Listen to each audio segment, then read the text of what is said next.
y'all, it's MichaleMercedes and I am back with another video. Today we are going to be talking about nursing and the things they do not tell you before you become a registered nurse, y'all. So I'm gonna fill you in on the scoop. Okay, number one, we have all heard that nurses only work 3 days a week, 12-hour shifts. It sounds like the life, right? Especially if you're in a hospital setting, that's usually what the schedule is like. But they do not tell you you could also be working 6 12-hour shifts in a row. Let me fill you in. So say 1 week you work Thursday, Friday, Saturday. Those are your 3 shifts. But then the next week you work Sunday, Monday, Tuesday, and those are your 3 shifts. You are working 6 12-hour shifts in a row. And hopefully it never ends up like that for you. That's very torturous. And usually you can make your own schedule, but depending on where you work, there are certain restrictions on how you make your schedule. So there might be times that you might have more than 3 12-hour shifts in a row. Okay, and that leads me into number 2. They do not prepare you for the bounce back. They do not let you know that it might take a couple days for you to bounce back from your shifts. I'm telling you, like, those 3 days seem like nothing, especially within a 7-day week, but it really does a lot to your body. It's very taxing. You're using a lot of your mental capacity. I mean, a lot comes with it, and it might take you a couple days to bounce back from just even 1 shift. So that's why now I'm a huge advocate of self-care. Before in nursing school, it was just non-existent, but you have to find some self-care strategies, some techniques, because you will definitely need it or you will end up burning yourself out. Number 3, you may not eat lunch. Nah, y'all, I know it sounds crazy. You got 12 hours and you might not even find one little section of time to be able to eat lunch. You wanna know why? Because you are consistently on your feet, especially depending on what kind of setting you're in, depending on how busy it is. And then also, even if you do get to lunch, you might get interrupted by phone calls because you might have to use a phone on you and you might be getting patients calling you, might get doctors calling you, family members calling you. So if you do end up getting lunch, it might also be interrupted. I will admit I am a victim of this. It hasn't happened a lot because I've had amazing preceptors and coworkers, but just know that it might happen. Chameleon. Let me make sure that chameleon is the right definition. I hope I'm using this right. Okay. Number 4, you will become a chameleon. I think I'm using that right. It's the animal that changes colors and stuff like that, right? Camouflage. I don't know. Think about it like this. You're gonna be like one of those characters that play like several roles.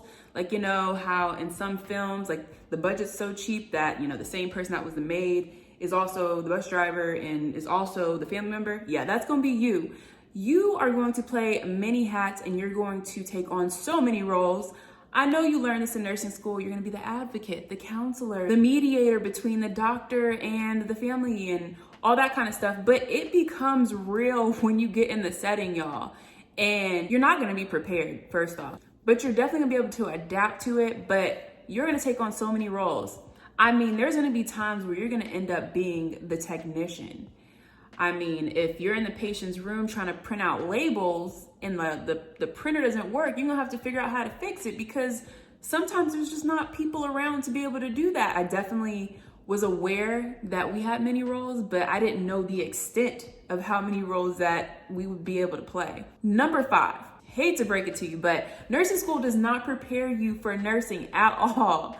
At all, y'all. I mean, you could study those books front to back and know all the information in it, but there's just gonna be things that are hands-on that you will never be able to experience until you become a nurse. Like there's things that I'm just now seeing that I didn't even know existed in nursing school. And even just like certain things like therapeutic communication, I know we learn about it, but actually putting it into practice is something that's completely different once you get on your unit. Number 6, you may be spending more time answering patients' requests, phone calls, family members' phone calls, doctors' phone calls, being a waitress and delivering food, than actually being able to hone in on the patient's problem, y'all. Of course, we're, doing the protocol, we're taking care of the patient, giving them their meds, all that kind of stuff, doing assessments. But being able to actually deep dive in their chart and write stuff down, I mean, it kind of becomes dang near impossible at times, but we do the best we can. But at the same time, Like, there might be times that you're not able to get everything done because it just gets that busy. Yeah, I just want to put that out there because I remember when I first started, I was like, you know, I'm gonna get all my tasks done. I'm gonna be out here early. I'm gonna be good. But I didn't realize how much stuff gets thrown at you throughout the day until I actually experienced it. Number 7, physical pain. Y'all, physical pain is real. When I tell you they do not lie to you, well, they do tell you about this, but they don't really tell you that like your whole body be in pain after shifts. Like, I've been told save your back, especially as a new nurse, but my feet, my legs, like my whole body hurts after a shift.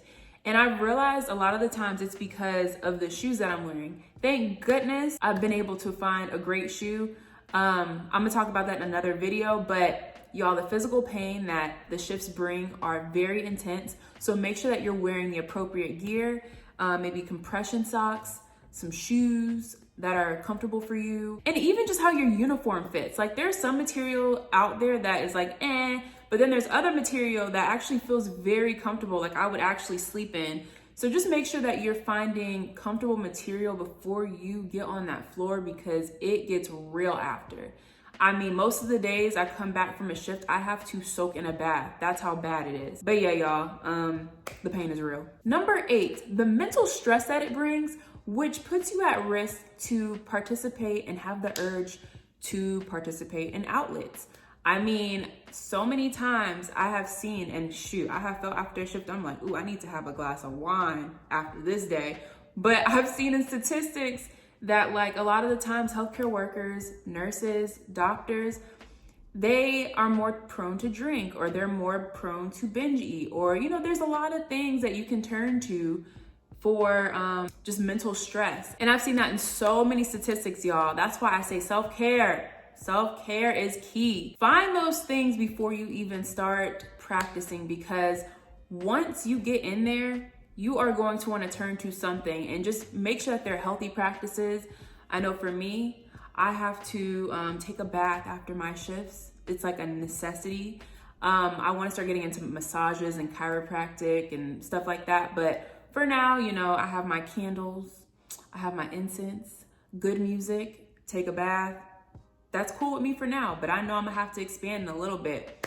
But yeah, just make sure you're staying safe out here and make sure that you're turning to good outlets. Number 9, you gonna forget about yourself. I mean, honey, there's gonna be times that 2 hours pass and you're like, oh yeah, I gotta go to the bathroom. Or I mean, 10 hours throughout the shifts might have passed and you're like, did I even check my phone? Did I have a sip of water today? Did I eat? I know it sounds terrible, but I think that it's so important to take frequent checks throughout our shifts. I know it's easier said than done. I mean, I struggle with this, but if we don't take these self-checks, then we're gonna end up burning ourselves out and resenting our jobs, and we don't wanna do that. So yeah, self-checks are essential. Number 10, don't laugh, because it might've just been me thinking this, but yeah, so you are assigned to one color of scrubs, depending on where you work. Most of the time, it's one color. I came into nursing thinking, oh, I can wear so many cute colored scrubs. I'm gonna wear purple one day. I'm gonna wear light blue, teal, turquoise, brown. No, I wouldn't wear brown. But black. The list goes on, but no, you are assigned to one color of scrubs. So I don't want you guys thinking, oh yeah, I'm gonna buy all these different colors and be cute, show up like a fashion show. No, it don't work like that. You got that navy blue, and you better make it work. Number 11, there is definitely a possibility that you could work day shift as a new grad.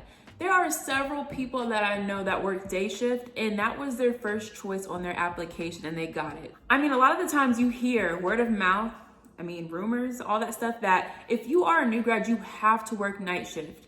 But that's definitely not the case, because I've literally seen it with my own 2 eyes. And I've actually seen job openings that have day shifts open for new grads. So I'm just saying, I don't want you guys thinking that there's like no possibility that you can get a day shift, but I will say that it is a little bit harder, but not impossible. But yeah, y'all, that wraps up this video. I hope it was super helpful. Let me know if you have any suggestions for videos, video ideas, leave them down below. Make sure that you follow my Instagram, because I post stuff on my stories that are related to nursing. Make sure you hit that subscribe button if you haven't already. What are you doing? Hit that like button, and I will see you guys in the next video.